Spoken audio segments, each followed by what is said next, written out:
Hola, espero que estén muy bien.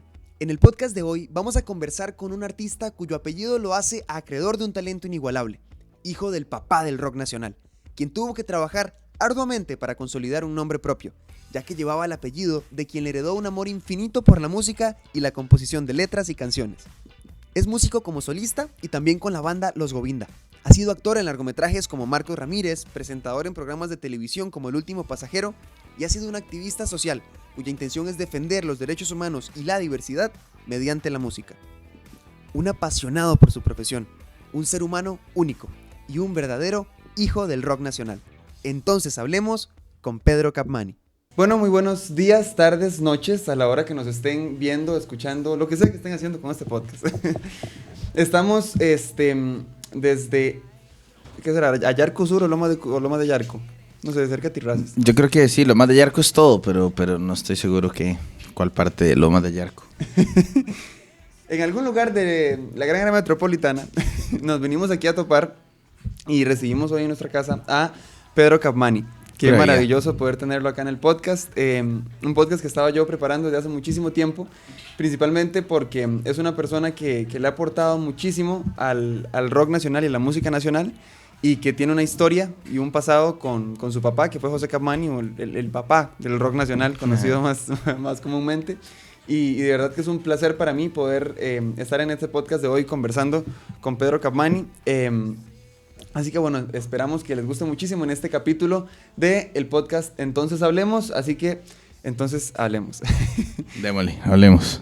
Voy a presentarles un poquito a Pedro, que es curioso porque todos sus hermanos se llaman José, ¿verdad? Sí, Tienen José en el nombre. todos, bueno, yo soy el del medio, mi hermana que es la mayor, María José, yo Pedro José y mi hermano Pablo José. Así que ahí nos quedó Todos conservaron el el José. legado. Sí. Este, bueno, él es Pedro José Capmany Castro, ¿verdad? Músico, pero más que músico creo que ha sido como un personaje muy de la televisión nacional también por las etapas en las que estuvo, ¿verdad? Sí, bueno, yo me considero músico, sí, yo creo que siempre que me preguntan a qué se dedica, yo digo músico, pero a nivel artístico, pues sí he logrado tener algunos otros roces. Creo que la palabra artista, al final, artista costarricense debería comprender un poco más de disciplinas, pero sí, yo me considero más músico que otra cosa, aunque sí he tenido pues la oportunidad de trabajar en televisión y hacer algunas otras cosillas ahí en cine y demás, pero sí, digamos, músico. Bombeta. Sí. Pero, bueno, para explicarles un poco, antes de hablar sobre él, su papá, José Capmany, es uno de los músicos más destacados de la historia de este país, probablemente el más importante del rock criollo, como se le conoce acá en Costa Rica, pero el rock a final de cuentas, y por algo le dicen el papá o el padre del rock nacional, yo creo, ¿verdad? Sí, así lo bautizaron, por haber sido él el primer, digamos, cantautor rockero en lograr tener una canción de música original en la radio, en la era del chiqui chiqui. Entonces, a pesar de que ya habían habido muchos otros exponentes del rock nacional antes que él, mucha gente le dice el papá del rock, no por ser el primero, sino por ser el primero que logró, digamos, de alguna forma posicionar en aquel entonces esa pieza Mamá y Papá Buenísima, por en las cierto. primeras posiciones de la radio. Entonces eso fue lo que, digamos, lo causó que lo bautizaran así, aunque es vacilón porque en vida, bueno, mi papá murió muy joven, tenía 40 años, así que desde que ya tenía como 39 que le decían el papá del rock, a él no le gustaba porque sentía o sea, que lo hacía sentir como viejo. Entonces, pero bueno, al final le quedó ese término, ¿verdad? Que mucha gente lo dice con cariño y con el respeto a su obra y a su legado, entonces creo que es algo bonito. Hablando de eso mismo, Pedro, que decís que tu papá murió a los 40 años en 2001, si no me equivoco. ¿Cómo fue para vos? Porque vos sos del 88, si no me equivoco. Sí, modelo 88. ¿Cómo fue para vos también perder a tu papá a una edad en la que estás bastante consciente de lo que está pasando y así de golpe, digamos, porque fue en un accidente automovilístico y fue como muy sorpresivo, digamos, es algo que uno nunca se espera jamás. Sí, exacto. Bueno, pues cambia toda la configuración de la vida familiar y de muchas otras cosas de la vida social que uno iba apenas desarrollando. Yo tenía 13 años y siento que en el 2001 tener 13 años era otros 13 años que, por ejemplo, ahorita, que estoy a los pues a los jóvenes de 13 años te los ve como que tienen 18, yo no sé, pero a los 13 años míos realmente era como todavía muy niño, siento yo, y, y fue muy duro, pues todos íbamos en el accidente, entonces fue algo muy traumático y obviamente muy fuerte para la familia de poder sobrellevar. Siempre quedan obviamente secuelas, por ejemplo en la salud de mi madre, que ha tenido 12 cirugías de columna a raíz de ese accidente que le desencadenó una serie de problemas, pero también pues la reestructura familiar, de que la cabeza de la familia pues no esté, y también crecer sin papá, pues siempre tiene su reto, ¿verdad? No tener como ese apoyo o ese consejo, pero he tenido la suerte de haber encontrado como apoyo y un poco de guía también algunos músicos que fueron amigos de mi padre y colegas, a los que pues les debo mucha inspiración y mucho conocimiento de cómo se hace música en este país y demás, que fueron los precursores también al lado de mi padre, así que de alguna forma me adoptaron, tal vez no como un hijo como tal, pero Pero por lo menos como un sobrino. exacto, por lo menos en la parte profesional me guiaron de cómo más o menos hacer las cosas bien o tratar de hacer las cosas lo mejor posible y pues sí, la familia también, uno como ser humano, ¿verdad? Es muy fuerte y realmente logramos con la fuerza de mi madre y la ayuda familiar salir adelante de esta situación, pero sí es muy fuerte, especialmente para las personas que lo hemos vivido, ¿verdad? Perder a una persona del núcleo familiar Sí, inmediato, como es el padre, es complicado. ¿Sentís vos que en algún momento te pesó llevar el apellido Capmany o más bien digamos, o te benefició o te perjudicó en algún momento llevar ese apellido para lo que vos querías en tu vida o querías otra cosa y por llevar el apellido tuviste que dedicarte a la música o cómo sentiste digamos que fue ese peso? No, pero es que, o sea, un peso no, yo siento que ha sido una gran oportunidad, una gran bendición, muchas cosas que han salido a raíz de mi apellido y por ende de todo ese trabajo que había hecho mi padre con su música y el referente que fue y es. Y tal vez cuando estaba más joven me afectaba más como lo que la gente opinaba, los comentarios, ¿verdad? Yo recuerdo, eso fue antes de Facebook y todo eso, pero cuando empezaron a salir los primeros blogs, yo recuerdo, y foros, uno veía a veces comentarios que pues que sí le llegaban un toque, ¿verdad? Porque uno simplemente era una persona con sentimientos que quería hacer música y que su papá había sido músico y que también encontré en esa forma de seguir sus pasos un, un, como un reconfort de saber de que él había hecho toda esa música, todo eso tratar de conocerlo a través de sus letras y su legado y sus historias. Entonces, pues ha sido... La música de Costa Rica no es sencilla, pero también tiene sus pros y sus contras que seguramente hablaremos un poco más adelante. Bueno, vos estudiaste en el Humboldt, ¿verdad? Si no me equivoco. Bueno, estuve en 3 escuelas y 3 coles. Realmente he sido un poco nomádico por diferentes situaciones. Primero en la escuela fue porque estaba en primero y segundo haciendo la escuela normal, la escuela que me quedaba cerca, Ujú. que era la que mi mamá había ido, que era... Mentira, primero y segundo yo estaba en la Católica Activa, que era donde mi abuelita era profesora. Entonces todos estábamos ahí como desde maternal, kinder, todo eso. Hicimos todo ese proceso. Hice primero y segundo y después me pasé al Divino Pastor, que era la escuela que quedaba cerca de la casa en Guadalupe, porque iba a empezar a hacer un curso en el Humboldt, que es para ganarse una beca, Ujú. para estudiar ahí. Entonces tenía que ir a la escuela normal y después en las tardes ir a estudiar alemán y matemáticas, junto con otras 300 personas que iban haciendo, era como, no sé, era como un concurso. Entonces iban sacando a la gente por sus notas y todo, ¿verdad? Al final quedaba un grupo de 20 personas y bueno, y gracias a Dios tuve la oportunidad de ser becado ahí. Entonces estuve varios años en el Humboldt, eh, hasta después de la muerte de mi padre, que ahí pues estuve un año en transición en un colegio en Calle Blancos que se llamaba San Vincent, y después de ahí nos fuimos a vivir un tiempo a San Rafael de Heredia, allá por el Castillo, en la pura montaña. En uno de los episodios donde la salud de mi mamá estaba un poco más complicada, ya habíamos estado separados como núcleo familiar ese año, por la misma situación. Entonces decidimos de reencontrarnos todos otra vez, porque en esa época mis hermanos vivían con mis abuelos, yo vivía con una tía, mi mamá estaba en esa cabaña en la montaña recuperándose sola y quisimos obviamente reunirnos de nuevo. Entonces ya a mí solo me faltaba décimo y quinto y terminé sacándolos en el Liceo de San Rafael de Heredia.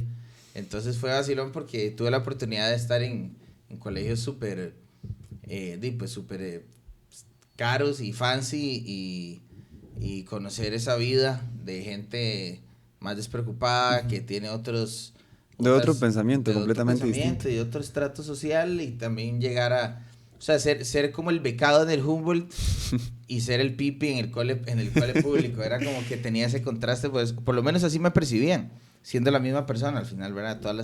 Todo es siempre cuestión de percepción, pero haber tenido esa amplitud a mis pocos años de poder haber tenido esa experiencia en toda esta gama de sociedades, me permitió un poco abrir los ojos a lo que era el mundo.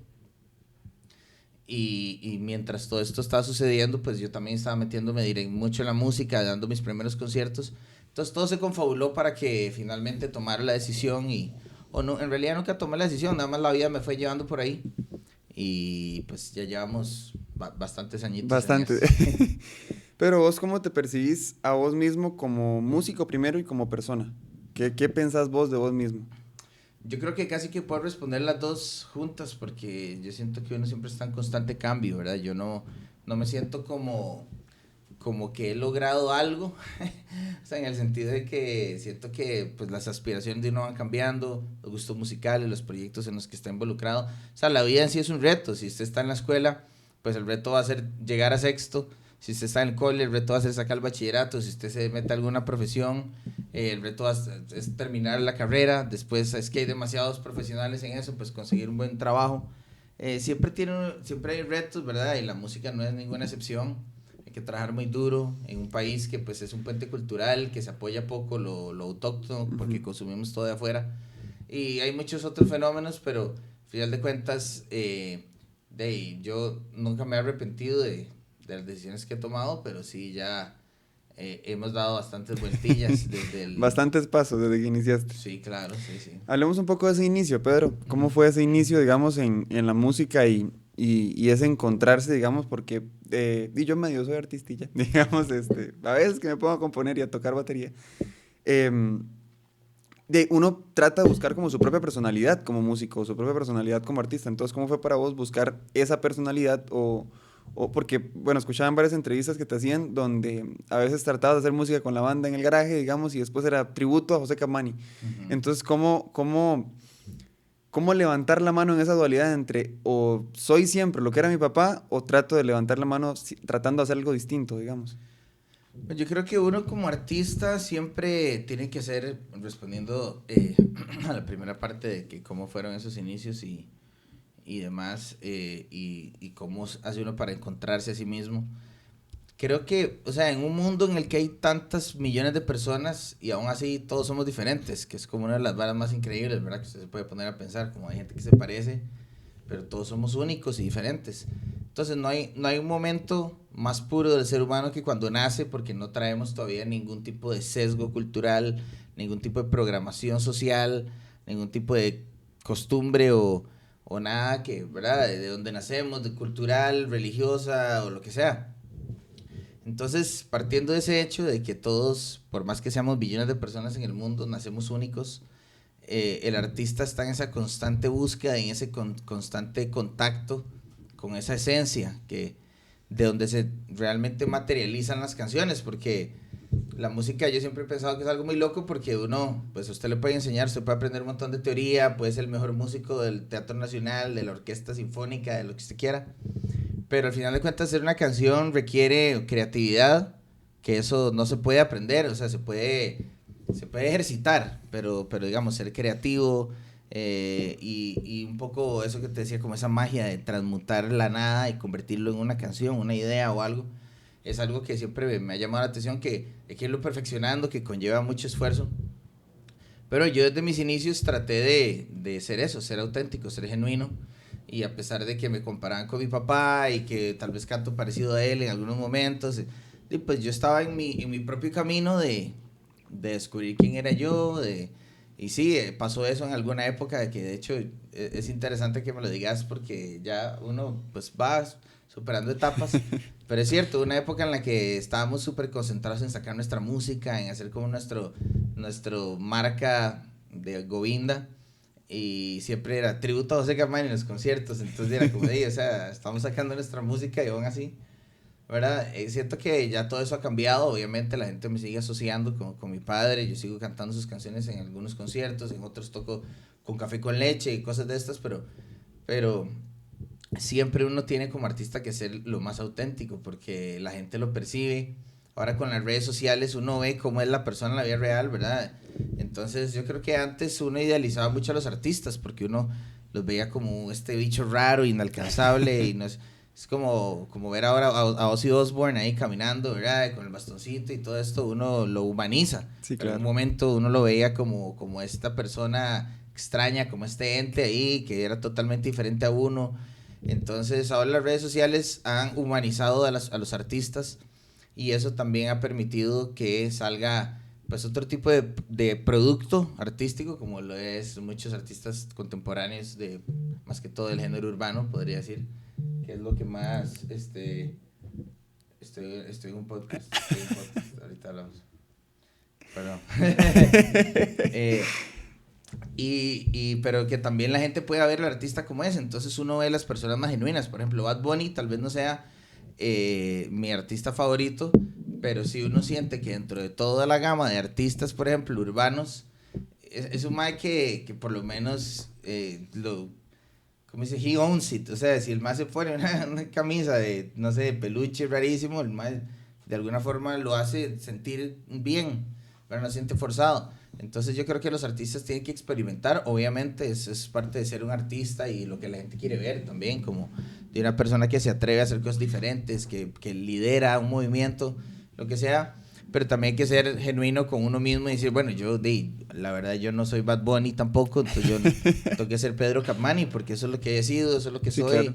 y hay artistas que sí se venden en ese sentido, que dicen, bueno, ahorita está pegado el reggaetón, me hago reggaetonero. Y está bien, tal vez algunos lo sintieron y es algo real y natural, pero en muchos casos nada más es seguir la corriente de lo que está pasando, y eso le resta un poco de autenticidad y de ¿verdad? De esa esencia. Sí, de que lo vuelve un poco camaleónico tal vez al artista. Exacto, y de ahí sí es como lo que está en el momento, es lo que me voy convirtiendo, y está bien. Hay un tipo de artista que es más producto, como por ejemplo de Shakira. Shakira en algún momento fue el otro tipo de artista, que era la que cantaba todas las varas con su jeans negro pegado y todo esto. Era otro tipo de música, era otro tipo de artista, y después fue transicionando a convertirse en un artista super mainstream, en el que dice, si mañana el reggaetón se muere y si se pone de moda la bachata metal, Shakira va a hacer bachata metal, Enrique Iglesias va a hacer bachata metal, Maluma va a hacer bachata. Entonces siento que hay diferentes tipos de artistas, pero para quien yo siento que soy, creo que es un poco eso, estar en constante cambio, pero siempre en contacto con la esencia de quién uno es, y tratar de experimentar dentro de esos parámetros de lo que es uno, ¿no? Pero vos, ¿cómo explicás entonces la creatividad del artista? O sea, vos como artista, desde esa perspectiva, y porque al final de cuentas sí tenés que ofrecer un producto, digamos, que se puede, o sea, se corre el riesgo de que se venda o que no se venda, pero al final de cuentas vos tenés que sentirte orgulloso y contento con el producto que estás sacando. Entonces, ¿cómo explicás vos la creatividad del artista y hasta qué punto, por ejemplo, qué sé yo, una pieza, vos decís, ya, ahora sí me siento contento, o, bueno, hay que sacarla porque hay que sacarla, o cómo explicás vos precisamente eso, la creatividad para poder no dejar de componer y que lo que compongas sea algo por lo menos decentemente bueno desde la perspectiva tuya? Ok, es que siento que como la demanda de la música, las necesidades que la gente tiene con respecto a la música han cambiado. Digamos, antes, si nos ponemos a ver quiénes eran los primeros artistas o los artistas más antiguos que han trascendido, los de música clásica, pues eran todos virtuosos, eran personas que realmente estaban súper elevadas a un nivel musical, hicieron toda esta música, y pues eso es lo que ha quedado de esas generaciones. Y la música ha ido trascendiendo y ha ido cambiando, transicionando durante los 80s, 90s o antes. De hecho, ya en los 90s se empezaba a cambiar a los One Hit Wonders, que era una buena canción, entonces ya la gente no estaba realmente, no seguía al artista y que sacaban lo que sea y pegaban, así como antitos, sino que ya empezaron a consumir una canción, y ahora hemos transicionado a la música rápida, que es como decir la comida rápida. O sea, como te digo, usted utiliza los mismos, la misma aceite, el mismo arroz, la misma sal, ¿cómo se llama? La misma freidora, usted usa el mismo sartén, usa la misma cocina, el mismo recibo eléctrico para hacer todo, pero usted está haciendo una hamburguesa en 3 minutos o puede cocinar un risotto, super super platillo. tuanis, ¿me entiendes? Entonces la música también es así, porque al final de cuentas es un producto. Entonces lo que te decía antes de los artistas, hay diferentes tipos de artistas. Por ejemplo, qué sé yo, Natalia Lafourcade ha sido una artista que está pegada, que ha logrado ser una artista auténtica, que ha arriesgado, ha experimentado, ha hecho colaboraciones, pero ha mantenido su esencia. O sea, nadie se imagina a Natalia Lafourcade mañana sacando un perreo ahí, toda vestida de tusa ahí, frente a un carrazo y nada que ver. Pero eso es como la esencia de cada artista. Hay artistas que pues lo hacen así, de un día para otro hacen una vara, hacen otra, entonces al final... Sí, como tal vez, no sé, tal vez un fenómeno algo más actual, como Rosalía con este último álbum que sacó, que fue como muy extraño, pero por lo menos se arriesgó, digamos, a hacer algo diferente. Sí, exacto. Todos los artistas tienen un estilo ahí, ¿verdad?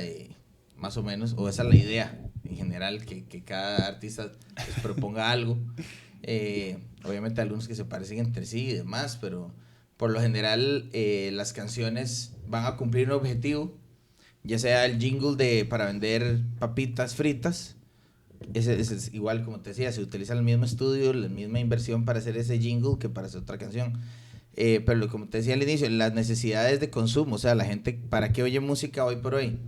La gente oye música en situaciones de fiesta, o sea, la gente ahorita trabaja demasiado, el mundo está demasiado caro, entonces salen del brete, si quieren echar una birra, conocer a alguien, entonces necesito música que me facilite esa interacción y que esa interacción además me lleve a conocer a esa persona un poco más íntimamente, ojalá irme ese día con esa persona para la choza, lo que sea. Entonces usted ocupa que la música le facilite todo eso. Entonces todas las letras son así, súper sexosas, se ha hipersexualizado toda la sociedad y todo porque eso es. Antes era más cortejo, en los 50 usted veía a todos los señores bailando ahí de lejos y ya la gente lo veía como... ¿verdad? Entonces la gente trabaja mucho, trabaja para pagar este mundo consumista, Facebook, la vara, necesito esta ropa de Kim Kardashian para ir a picnic y necesito verme así, necesito gastar y tener mejor cel y entonces necesito música que me facilite eso y entonces si voy sola, entonces que oigo la tusa, si me acaba de dejar el cabro, entonces oigo la tusa o oigo la Karol G o la otra no sé qué, o ahora Shakira. O si, entonces si soy un mae y ando soltero, entonces oigo a los maes que son unos perreadores y players. O si usted está en pareja, entonces oye a Mike Bahía con la otra, porque entonces son pareja. Entonces, Sí, claro. O sea, al final de cuentas son productos hechos para ciertas audiencias. Para cierto público. ¿Entendés? Así igual han salido cosas auténticas pues en estos años, ¿verdad? Pero nunca tienen o cuesta mucho que tengan como esa misma exposición que esta música rápida. Es como lo mismo que te digo, o sea, usted no va a ver un restaurante italiano fino, gourmet, así, súper increíble en cada con esquina. Bad Bunny sonando. Lo que ves son McDonald's en cada esquina. Sí, y ese restaurante no va a tener un Bad Bunny sonando con el parlante a todo volumen. Exactamente, pero el punto es que, sí, los productos están hechos para diferentes audiencias y la música actual se ha convertido en la comida rápida de la música. Y hablando de esa música actual, digamos, cómo seguir haciendo lo que se hacía antes en la actualidad, porque yo creo que es una realidad que vos sí conservás muchísimo esa esencia del rock, de lo que fue el rock costarricense en esos tiempos también, que salieron muchas bandas como Sweet Doble, Café con Leche, entonces fue como una misma experiencia donde inclusive Gandhi, digamos, que sonaba mucho. Entonces que básicamente fue creando una experiencia y una expectativa en cuanto al rock nacional, porque yo creo que en Costa Rica siempre hubo una cierta cantidad de público que consumía bandas de rock internacionales, pero cuando fue el rock nacional como que la gente se empezó a enamorar de esas bandas y era inevitable que trascendieran hasta el día de hoy, que siguen siendo, y que sigue existiendo el Rock Fest, el Rock Fest, por ejemplo. Pero cómo seguir manteniendo esa esencia musical y no verse tentado por sacar un reggaetón, digamos, sabiendo que posiblemente va a vender mucho, pero mucho menos la canción de rock que saques. Bueno, definitivamente la motivación para algunos se va disminuyendo, hay que saber adaptarse a la actualidad, es muy difícil, porque si uno quiere hacer rock viejo, pues probablemente termines tocando solo para ese nicho que ya te seguía, y si no existe ese nicho, hacerlo va a ser casi imposible. Entonces es duro, pero para la gente que ya lo tiene, hay gente que se mantiene en la misma línea, otra gente que arriesga y cambia y la gente dice, oh, esto no me gustó y ahí murió el proyecto. O sea, es complicado.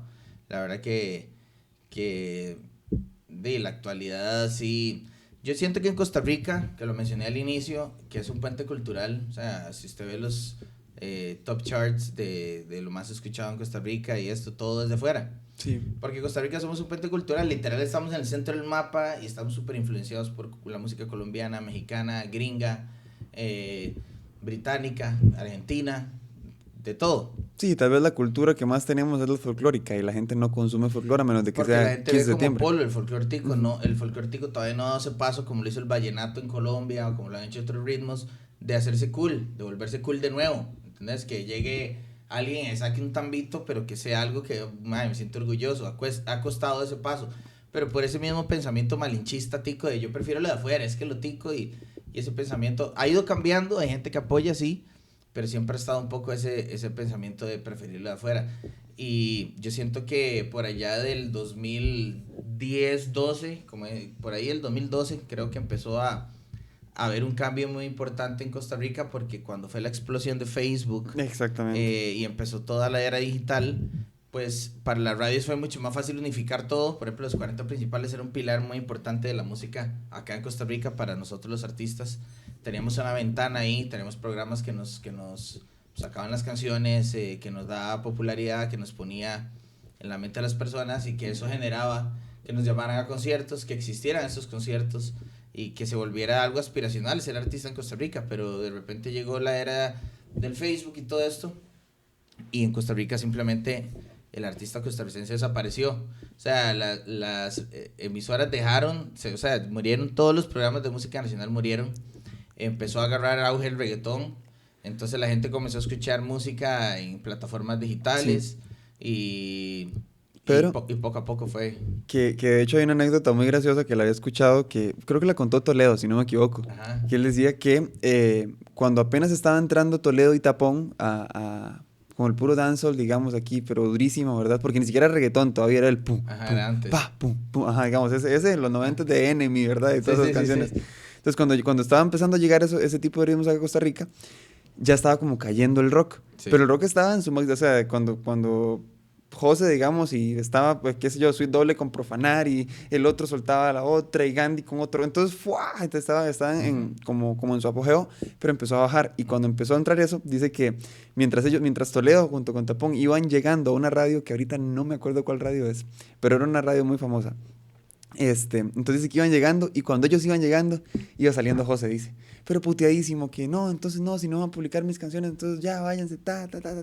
Dice que cuando iban saliendo ellos peleadísimos, iban entrando los otros. Entonces dice que él cataloga exactamente así cómo fue ese cambio, porque fue cuando ya, o sea, La salida de un género. fue la salida de un género y la entrada de otro, completamente ejemplificada en persona, digamos, de un género entrando y el otro Sí. saliendo. Entonces ellos Sí, cuentan bueno, esa más o anécdota. menos sí fue así. Fue muy duro, o sea, muchas bandas desaparecieron y se perdió ese hilo de crecimiento de muchas bandas que en ese momento estábamos sonando y que decidieron pues buscar otros rumbos.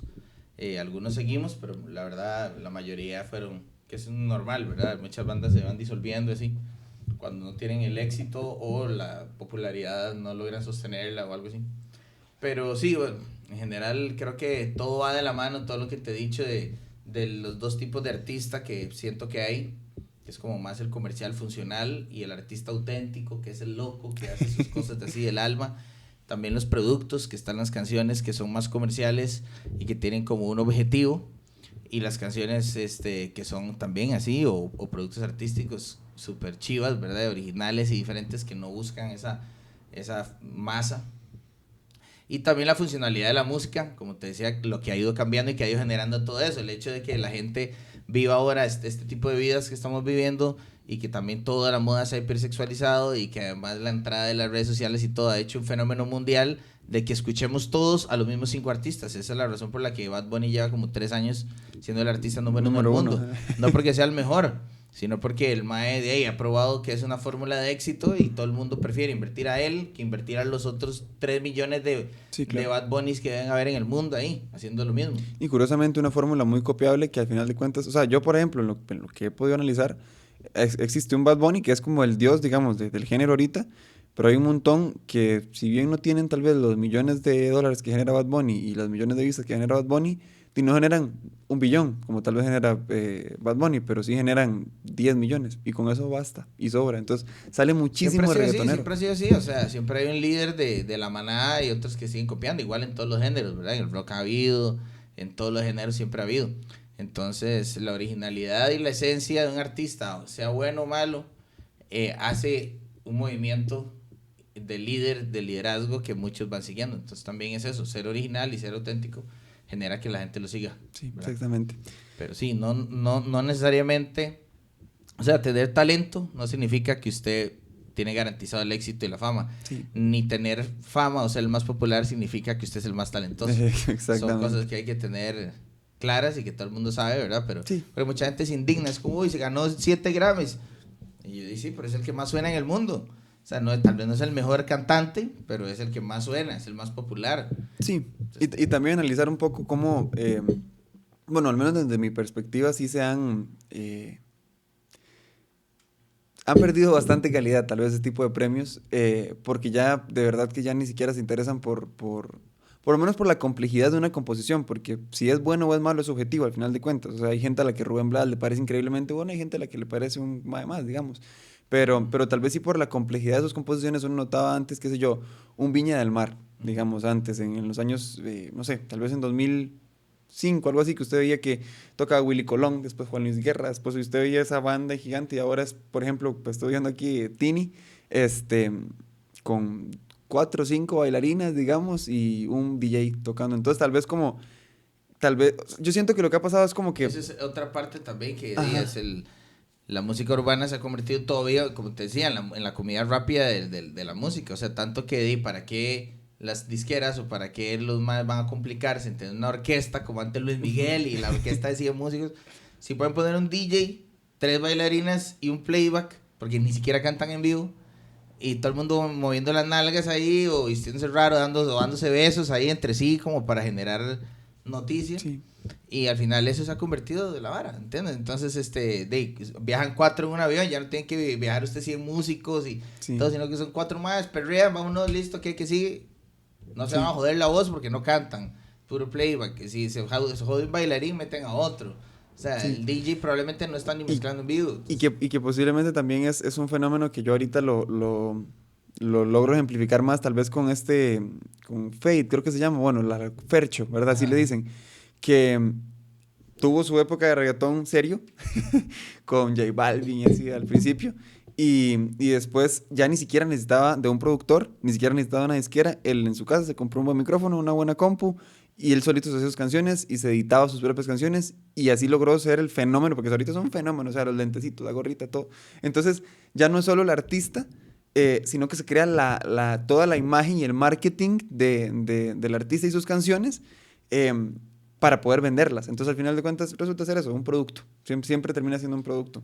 Antes el producto final era la música, ahora el producto final es el artista, que eso es algo que también ha cambiado. Porque ni siquiera el concierto es el producto final ahora, es solo el artista. Sí, o sea, si usted se pone a pensar cuántas canciones ha sacado Maluma, por poner un ejemplo, probablemente haya tenido más de 20 canciones de número 1, pero si se pone a recordarlas, probablemente se acuerda como de 3 o 4, que son realmente como las más famosas, así. Entonces, eso es por lo mismo, porque la comida se ha vuelto desechable. Usted va a comer a McDonald's, pero siempre come lo mismo. O sea, hay 7 tipos de hamburguesas, como ir a Taco Bell, son los mismos ingredientes en diferentes formatos. O sea, la vara, queso, natilla, tortilla y la otra vara, pero la tortilla aplastada, de forma de taco, de forma de chalupa, de forma de burrito, es la misma vara. Entonces, al final, la gente lo consume porque me gusta en todas sus formas. Ok, ahora salimos con el nuevo taco burrito, mexi, no sé qué, y la gente lo consume, pero al final de cuentas es poco trascendental, ¿entiendes? O sea, no es un Stairway to Heaven que será un himno para toda la historia o un Bohemian Rhapsody que pasarán las décadas y la gente lo seguirá escuchando.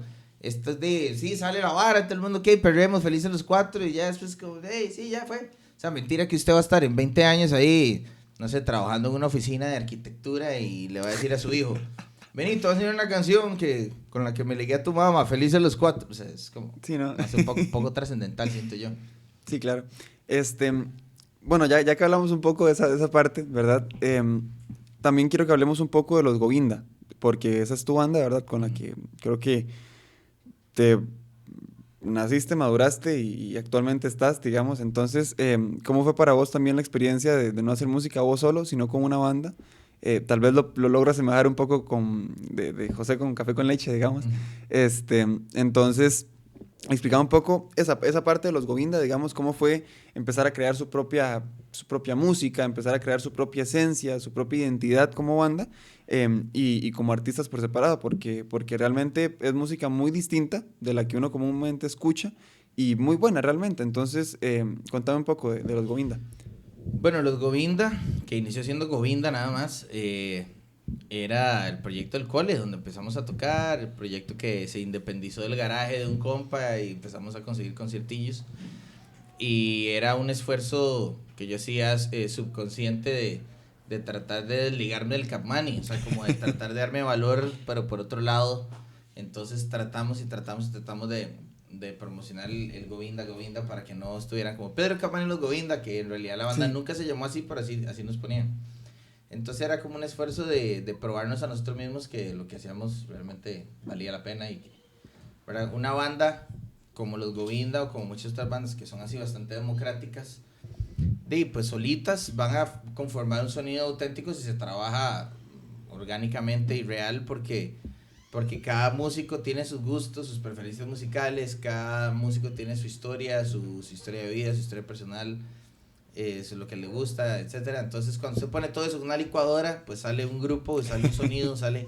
Entonces los Govinda tienen muchos elementos rítmicos atípicos, como las métricas compuestas y todos estos compases compuestos que pues salen de esa época en la que escuchábamos música progre, la música en la que, bueno, yo lo primero que aprendí a tocar fue batería, siempre me gustó mucho, entonces como esos primeros amores se ven reflejados ahí y después ya fue un poco evolucionando hacia otras cosas, ya pues desde el 2000, en realidad los Govinda nunca se deshizo, pero yo comencé a enfocarme más en mi carrera solista después de que empecé a trabajar en televisión, porque en ese momento pues perdimos un toque el hilo de la producción que Ujú. llevábamos y en ese momento uno de los miembros se salió, otro se puso a tocar con Akasha, otro se fue para Half Tangerine, entonces en ese momento como que se desarmó cada quien agarró nuevos Ujú. proyectos y yo también quería pues como centrarme en sacar las cosas tal cual a mí me gustaban, estaba en un momento también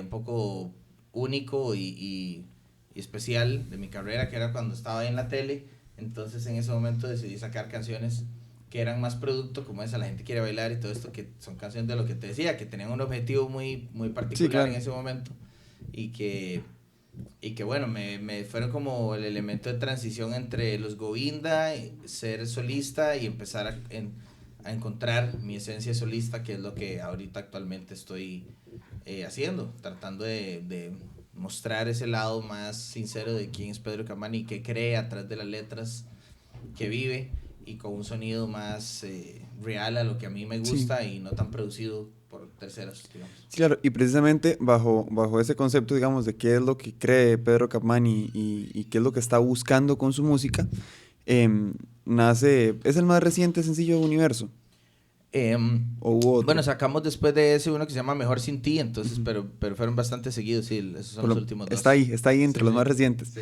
que es una canción que al final de cuentas sí retrata mucho como ese cambio, tal vez, porque es un piezón, la gente quiere bailar o instinto animal, digamos, son piezones. Pero como decís vos eso, o sea, resulta ser canciones, no quiero decir comerciales, pero sí son más, tal vez, hacia esos rockeros, digamos, como, uy, sí, que la gente se aprenda un coro y que... Pero, Exacto. por ejemplo, Universo es una canción, uno la tiene siempre como muy, ok, eso es algo diferente, voy a escuchar algo diferente de Pedro Capmani, y me pareció una piezota, y principalmente por eso, porque empieza a romper prejuicios y ese tipo de cosas en la sociedad. Entonces quisiera que también me contes un poco sobre qué significó Universo para vos y qué es eso que tratás de mostrar con tal vez esta nueva etapa de Pedro Capmani.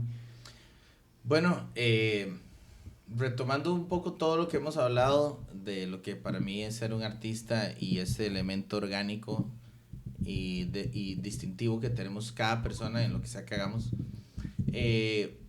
la única constante es el cambio siempre, entonces pues después de la pandemia, después de que estuve un año en la casa prácticamente sin conciertos, me di cuenta de muchas cosas. O sea, estuve como meditando y analizando mucho mi vida, lo que había hecho, lo que quería hacer, qué cosas valían la pena, qué cosas no. Me di cuenta, por ejemplo, que antes de la pandemia yo prácticamente no sacaba la guitarra en mi casa porque pasaba todos los días tocando. Entonces en mi casa realmente no me da mucha ganas de tocar porque estaba... Entonces se ha vuelto como algo muy laboral el tema de la música para mí, y había perdido un poco esa conexión con la pasión original que me había motivado. Entonces en la pandemia, habiendo quitado todo ese estímulo del público y de los conciertos y demás, volví a como reencontrarme con esa esencia. Empecé a componer y dije, bueno, voy a hacer una letra que hable un poco de lo que yo creo, y entonces salió esta letra Universo. Y a pesar de que ha sido el video más caro que he podido hacer, porque realmente fue una producción bastante compleja a nivel de todas las de maquillaje partes involucradas.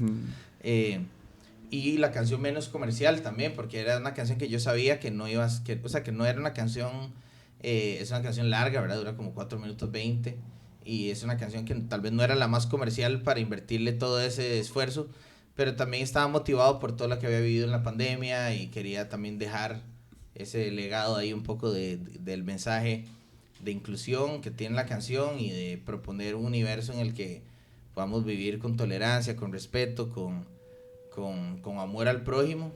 Y entonces así fue como salió esa pieza, y me siento muy feliz también de que la gente pues la logre interpretar y le resuene en diferentes momentos de su vida, porque todos en algún momento hemos tal vez sentido algún tipo de discriminación, o hemos sido parte de algún, o sea, como que hemos identificado algunas cosas que están mal en la sociedad, y yo pienso que mucha gente dice la generación de cristal, pero yo siento que no es una generación de cristal, es una generación que es sensible y que se está dando cuenta de muchas cosas que están mal y que se pueden mejorar y que se tiene que cambiar.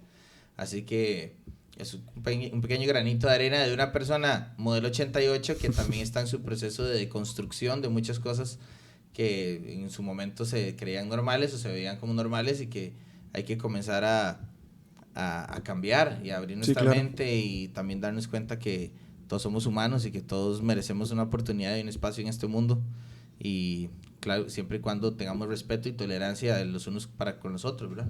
Sí, en una parte de la canción dice, decime para qué mentir si al final es la verdad que nos liberará. ¿Cómo interpretas vos esa verdad en tu vida, digamos, o para tu vida? ¿Cuál es esa verdad de la que hablas? Es ser sincero con uno mismo, o sea, uno no puede vivir una mentira como lo son las redes sociales. Por ejemplo, cuando usted es una persona tal vez infeliz y usted proyecta esta vida toda perfecta en las redes sociales, y que te obliga y que te compromete a que la gente crea que ese sos vos. O sea, mientras más máscara se ponga uno, menos puede ver la luz.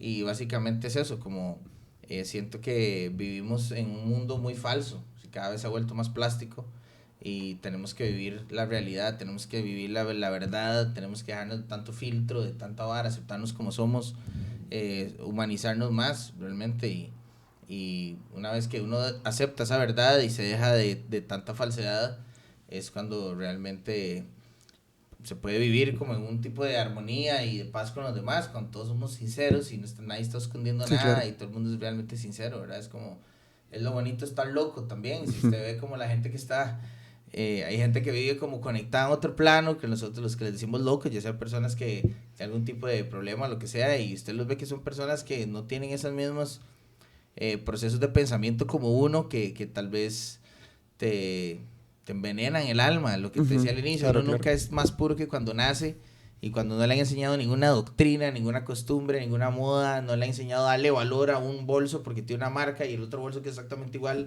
pero no tiene esa marca, vale 200% menos. Hay cosas que no tienen sentido en el mundo que vivimos, y lo hemos ido normalizando. Yo siento que son como experimentos que nos han tirado y que se han quedado ahí, y hay gente que hace millones de eso. Como un experimento que necesitas si funcionó bien, pero que funcionó de alguna manera.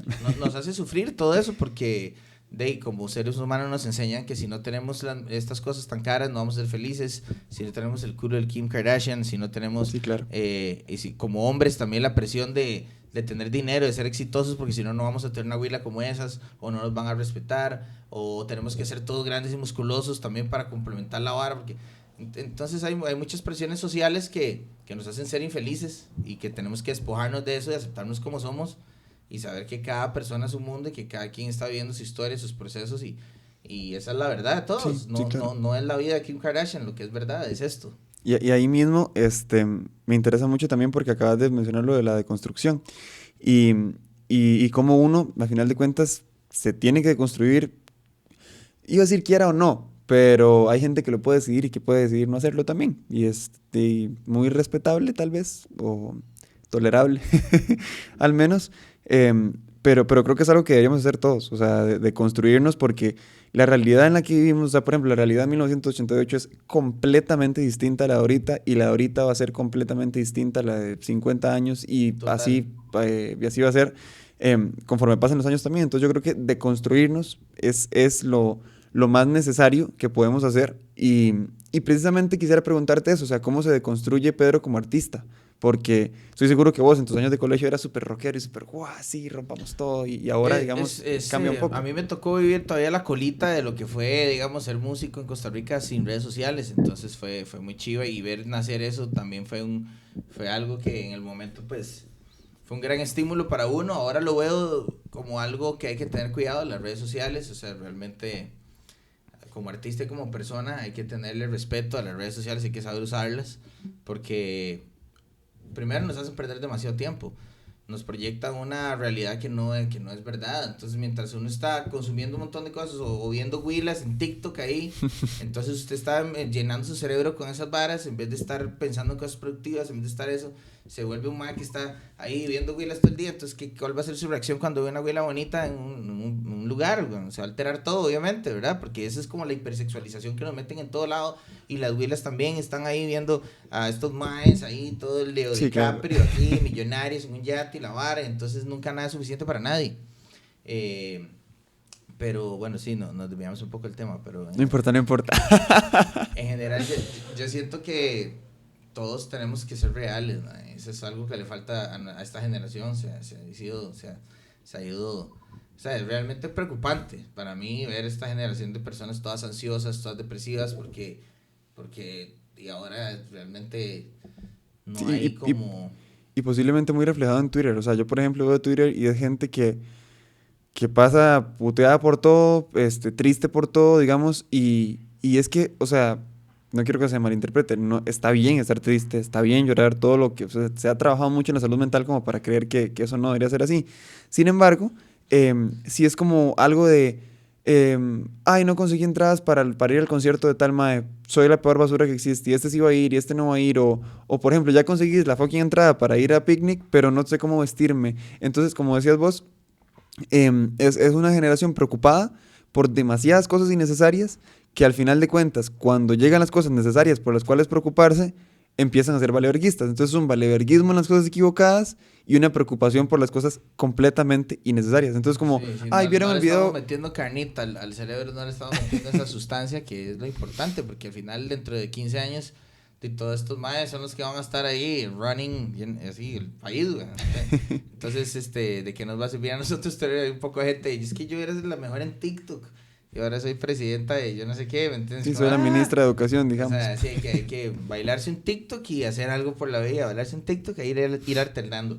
Pero también se ha ido como romantizando este concepto de que si usted es demasiado guapa o lo que sea, especialmente con las mujeres, ya o Ya, sea, listo. básicamente solucionó su vida.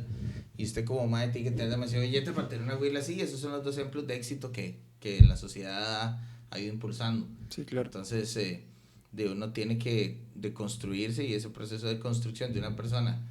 Yo siento que tal vez a los únicos que uno les puede perdonar un poco son los viejitos, que tal vez va a costar que un viejito de 80 años que uno le diga, abuelo, vea, tenemos que respetar, ¿verdad? O sea, ya vivimos en una sociedad total y completamente machista. Entonces hay varios que no es que uno diga, bueno, el abuelo puede ser machista porque es el Sí, no, abuelo. no. Pues no, pero de cierta forma uno entiende de que antes esa era la normalidad de ellos, Sí, claro. ¿verdad? Entonces, pues uno puede tener ahí un poquito no sé, relajarse un toque con cuando Sí. oye un abuelo decir alguna caballada, que a cada rato lo hacen, pero definitivamente el resto de las personas tenemos que tratar de analizarnos, hacer como un análisis de Y cómo buscar hacer somos. algo diferente, tal vez, o sea, por ejemplo, yo siempre he dicho que uno como ser humano no puede guardarse el conocimiento, es porque el conocimiento que no se comparte es conocimiento que no sirve, para mí. Entonces, por ejemplo, si vos, qué sé yo, sabes sobre cómo promover algún valor o sobre cómo promover algo bueno, compartirlo, o sea, digamos, llegás y lo decís, no le digas al viejito, usted es un puta viejito que solo sirve para más, es que usted como está, como es un viejo que ya no entiende, no, o sea, no se lo digas así, decirle, ya tal vez esto no se hace de esta forma, entonces cambiémoslo un poco. Entonces, es compartir ese conocimiento que uno tiene y porque, o sea, yo, por ejemplo, yo deseo que cuando yo falle, y las veces que he fallado, yo lo que más le pido a las personas es, dígamelo, por favor. ¿Por qué? Dígamelo, mi amor. Dígamelo, mi amor. O sea, yo lo que pido es eso porque creo que todos nosotros como seres humanos estamos completamente expuestos a fallar todos los putos días de la vida. Y que no se lo diga, y que no le digan a uno las veces que falla, va a seguir uno repitiendo ese comportamiento que fue posiblemente lo que le pasó a los viejitos de 103 años, digamos, que dicen, tráigame aquello porque solo la mujer cocina, digamos. Entonces, ese tipo de cosas que por dicha han ido cambiando bastante con esta generación, pero que sí yo siento que se está perdiendo un poco ese rumbo. Sí, de la sociedad está como en un proceso de reevaluación, siento yo. Sí. O sea, la nueva generación está poniendo en jaque todo, como suave un toque. No me diga quién soy, no me diga qué hacer, no me diga qué sentir, no me diga qué pensar. Y eso está bien Está hasta bien, cierto ajá. punto, ¿verdad? O sea, también creo que a veces o sea, puede llegar a un punto muy extremo. Sí, hay que poner límites. Pero en general está todo. O sea, yo siento que es como cuando viene el segundo año de gobierno y hacen ahí, bueno, vamos a ver cómo está la vara, qué han hecho, usted propuso esto, pero qué ha funcionado, qué no ha funcionado. O sea, hay cosas que sí, hay cosas que no, pero definitivamente yo siento que está bueno. O sea, que en general todo el mundo se empieza a replantear cosas y ojalá pongamos y apliquemos ese pensamiento crítico también en un montón en todos los aspectos de la sociedad. O sea, cómo estamos, por ejemplo, en el tema del arte. Si hiciéramos un análisis así, podríamos decir, en Costa Rica suena menos del 2% de música nacional en la radio. Podríamos impulsar una ley que lo suba a 5%. Ya son más del doble y sigue siendo nada. Pero ya 5% de música nacional en la radio va a crear automáticamente espacios por default, porque tiene que sonar tanta música en ese 5%, que es más del doble de lo que suena, que va a haber el doble, o sea, el doble de bandas, de artistas sonando. Sí, al menos el doble de lo que está ahorita.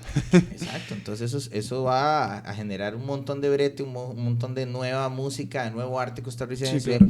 Y de ese arte empiezan a salir los legados musicales, empieza a salir la historia de un país. Y al final de cuentas se logra preservar un poco la cultura, que es algo que se ha perdido muchísimo en Costa Rica Exactamente. y que creo que nos ha costado mucho no solo crear, porque yo creo que nos ha tocado crear cultura, sino mantenerla.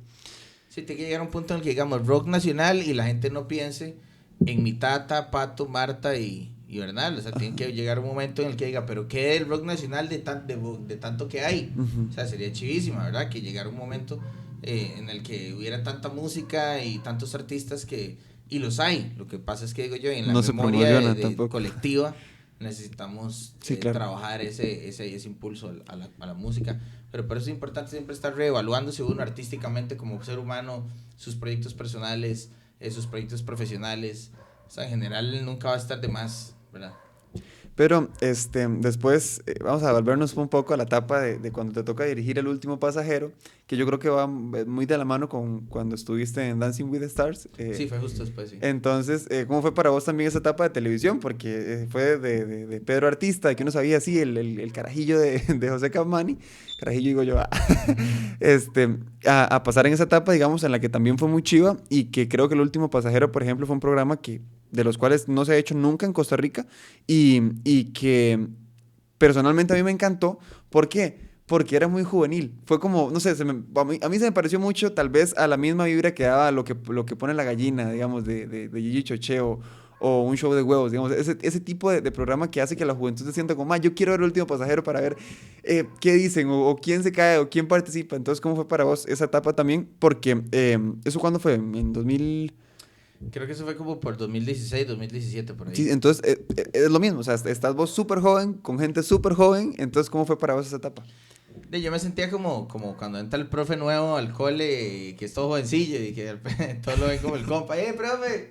Vamos a mejenguear ahora. Fue muy chiva. Realmente fue una gran oportunidad. Es otro tipo de exposición y es otro tipo de público. Es más complejo. La vara fue bonito vivirlo y siempre estoy ahí, ¿verdad? Tener ese roce con la televisión. Pero sí tiene su precio, o sea, sí es complicadillo, o sea, la televisión en Costa Rica. Pero fue después de que salí en Dancing with the Stars que me ofrecieron la oportunidad. Estuve ahí yendo como unos entrenamientos para aprender ahí un poco de locución y sí, eso. Sí, exactamente. Y fue muy chido, la verdad que fue un proyecto que me encantó y que la gente siempre me recuerda y me habla de él. Entonces le tengo mucho cariño. Y gente de todo el país que fue al programa. No, fue chidísima, fue un súper proyecto. Era complejo también porque era un staff de 20 resto de personas trabajando ahí, más los 150 carajillos y profes que llegan todos los días. Entonces era realmente un movimiento titánico de gente, una movilización gigante y todo. Y a todos había que hacerles una camisa con el nombre y darles un refrigerio y la buceta. Entonces era complicado, pero fue una experiencia muy chiva que me llevó también, me dio la oportunidad que la gente me viera más y me conociera más como yo soy, ¿verdad? Porque eso que hablábamos antes, que la gente a veces idealiza a la gente, que ven ahí un video musical y no saben cómo es como en la vida real, y aunque la televisión sigue siendo una pantalla, tal vez había más, o sea, podía yo mostrar un poco más de mi personalidad, quién Sí, era claro. yo, ¿verdad? Y entonces fue una gran exposición que en ese momento, cuando estaba activo el programa y cuando yo estaba ahí, era eso, o sea, no pueden ni ir al súper porque todas las señoras, ¡ay, se esperen! Entonces fue un momento como que es complicado porque Costa Rica sigue siendo un pueblo. Entonces, pues yo que soy así, súper relajado de barrio, yo iba al súper ahí. A mí nunca me importó realmente, no fue como que decía, ay, Sí, como ahora estoy en Teletica, como ahora estoy en Teletica, ya no voy a ir a Palibre a un Bindi. No, yo siempre fui yo y me levantaba a comprar el pan y bañejo al súper y ahí una señora, foto. Y yo siempre he tratado de ser muy natural porque así me siento. Pero era como raro, ¿verdad? Tener ese montón de atención, sí, claro, en el momento. O sea, todavía hay gente que obviamente lo topa a uno, lo saluda y así, pero ya es un poco más normal que ese momento que era muy... Sí, que era el fenómeno del momento, digamos. Exactamente. Entonces, fue interesante, pero también cada cosa va desencadenando en otra. Entonces, por eso uno nunca se imagina qué va a pasar más adelante, pero los Govinda me llevó a los conciertos que me dieron algún tipo de reconocimiento, premio, lo que sea, y que me llevaron a que me tomara en cuenta para Dancing. Dancing me llevó a El Último Pasajero, después El Último Pasajero me dio esa popularidad y se abrieron las puertas para salir una película o para estudiar actuación en Nueva York, que hice también un curso por allá, o también lanzar mi carrera solista, o en realidad un montón de cosas, ¿verdad? Entonces cada pequeño reto que uno se pone, porque yo que iba a imaginarme que, o sea, sinceramente sí lo pensé demasiado para salir en Dancing, porque a mí me llamaron un día, era como, ¿usted le gustaría salir en Dancing? Y me llamaron como en decir, no sé, octubre. Y pasó octubre, noviembre, diciembre y nadie me había llamado, ya estamos en el otro año. Y yo vi que ya empezaron a sacar en Teletica como próximamente Dancing with the Stars y no sé qué. Y yo decía, bueno, y si no me han llamado es porque probablemente ya no me van a llamar. Y al ratito, como a los 2 días me llamaron, como, bueno, ¿qué? Siempre van a venir a bailar. Y yo, como, oh, fuck. Y yo decía, bueno, yo le decía a todos mis compas, madre, fío, yo voy a ser el primero en irme. Entonces, todo bien, ahí voy, me gano una arenilla y ya. Y esa era como mi mentalidad. Ya cuando entré, yo dije, madre, no, suave, yo creo que yo puedo llegar lejos aquí en esta vara. Y empecé a ver que sí, que realmente la gente me estaba apoyando y que era una excelente oportunidad para mí para darme a conocer, y entonces le puse piche y huevos. Pero, para ir finalizando, quisiera, vamos a hacer una dinámica. Uh-huh. Entonces yo te voy a decir, es la del top 3, entonces básicamente va a ser top 3 de algunas cosas y después 3 palabras con las que describirías algo, ¿verdad? Entonces, ¿cuál es tu top 3 de canciones de Pedro Capmany? Vamos a ver. Bueno, yo creo que tal vez la número 1, la que más me gusta puede ser tal vez El Río, porque es muy representativa, fue la canción que le escribí a mi padre, entonces es un poco autobiográfica. Tal vez la número 2 podría ser El Camino, porque ha sido como una de las más, pues, que me ha dado más reconocimiento y que me ha acompañado más años. Y tal vez la 3 podría ser Universo, por lo que te decía, que es una canción que es reciente, pero que también me siento orgulloso del mensaje que tiene y de que está pues representando un poco mi forma de pensar y esta nueva faceta en la que estoy. Tu top 3 de canciones de José Capmany. Bueno, está duro, vamos a ver, puede ser número 1, yo creo que sería tal vez Kumbaya, la versión en que pude grabar unos coros en la grabación, o sea, es un disco póstumo, entonces tiene eso muy tuanis que puedo escuchar mi voz con la de mi tata, que nunca pude cantar con él, entonces ahí es el único momento en que pude escuchar las dos voces, entonces es muy, muy especial para mí. La segunda yo creo que tal vez sería En el Alba, porque era la canción que íbamos cantando en el momento del accidente y que tiene una letra muy fuerte, entonces fue como ha sido algo que me ha marcado mucho en la vida.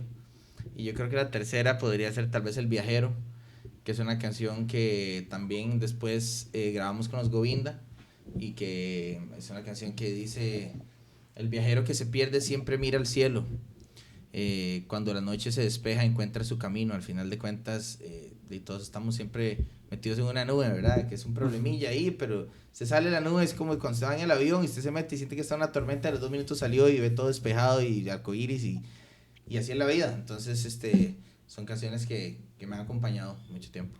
Tu top 3 de bandas de rock. Nacional primero y después internacional. Nacional primero.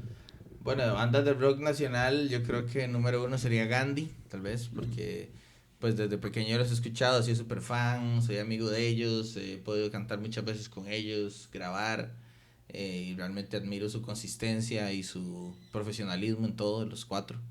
Así que yo creo que sería Gandhi.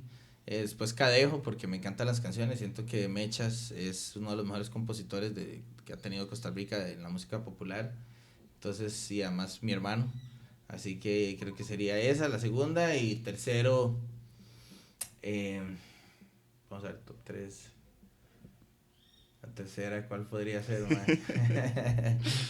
Está dura, digamos que la tercera vamos a poner a Evolución también. Pongamos a Evolución porque también admiro mucho ese legado que, aunque difieron algunas cosas, la forma de pensar de Andrés, pero realmente es una persona que también me ha enseñado mucho y que ha sido uno de los cantautores que más música ha sacado y que tiene una...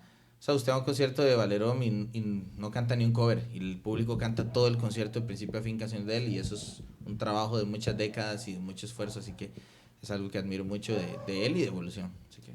¿Cómo escribirías vos en 3 palabras a tu papá?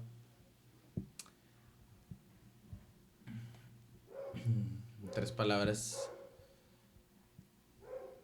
Ejemplo, inspiración y familia. ¿Cómo escribirías vos en 3 palabras a tu mamá? Ídola, perseverancia y incondicionalidad. Y ahora por último, ¿cómo te describís vos mismo en 3 palabras? Perseverante, testarudo y aprendiz. Creo que siempre me considero que... O sea, yo sé que en el fondo...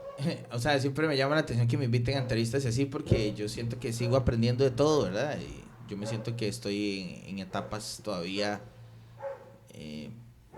anteriores a lo que quiero llegar a ser, pero me siento igual muy halagado de que la gente crea que he logrado algo, pero yo en general siento que soy un aprendiz de todo lo que hago, así que creo que sería eso. Excelente. Pero ahorita que vos comentabas que nunca tuviste la oportunidad de cantar con tu papá, o al menos de grabar con tu papá,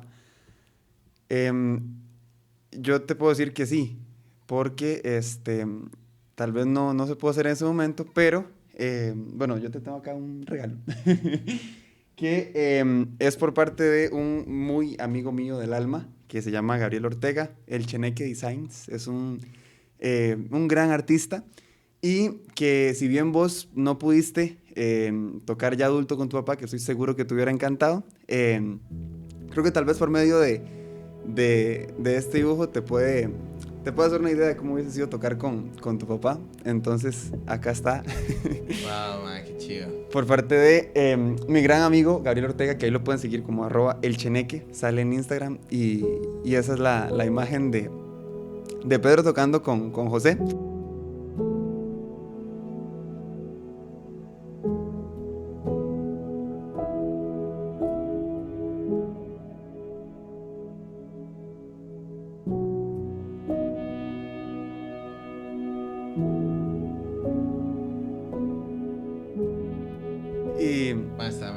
Y entonces, me llegó.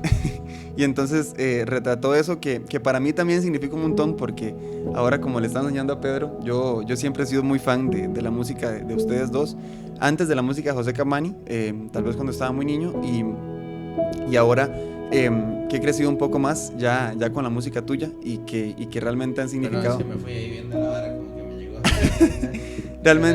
Realmente han significado muchísimo para mí, y de verdad que también para el país. Creo que lo que ha retratado la imagen de José Capmany y después la imagen de Pedro Capmany para la música nacional, vos decís ahorita que a veces sentís que no habías hecho nada. Creo que ha sido mucho lo que ha hecho tu familia y vos también por la música nacional y por el arte nacional. Entonces, de parte mía y de parte de todos los que valoramos el arte que ustedes han hecho, tanto José como vos, como los Govinda, como todo lo que han hecho ustedes, gracias de verdad por esas noches de locura, por esos chivos tuanísimos en el Rock Fest, por esas veces que a veces es acústico, a veces es con banda. Entonces, gracias por eso, y por realmente, a mí personalmente significa muchísimo, porque me ha acompañado veces en las que vengo, que yo estuve viviendo 2 años en Nicoya, que venía en bus y yo escuchando a la gente quiere bailar, y después el barco,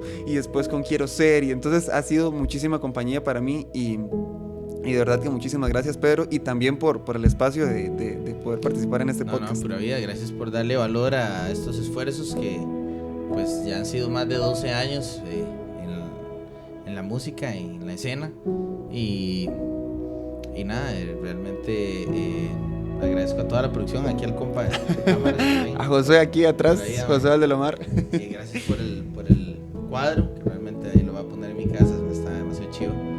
Y nada, tal vez como mensaje final decirle a la gente que el arte no tiene nacionalidad. O sea, realmente hay muy buenos artistas en todo el mundo, las redes sociales ahora nos permiten conocerlos.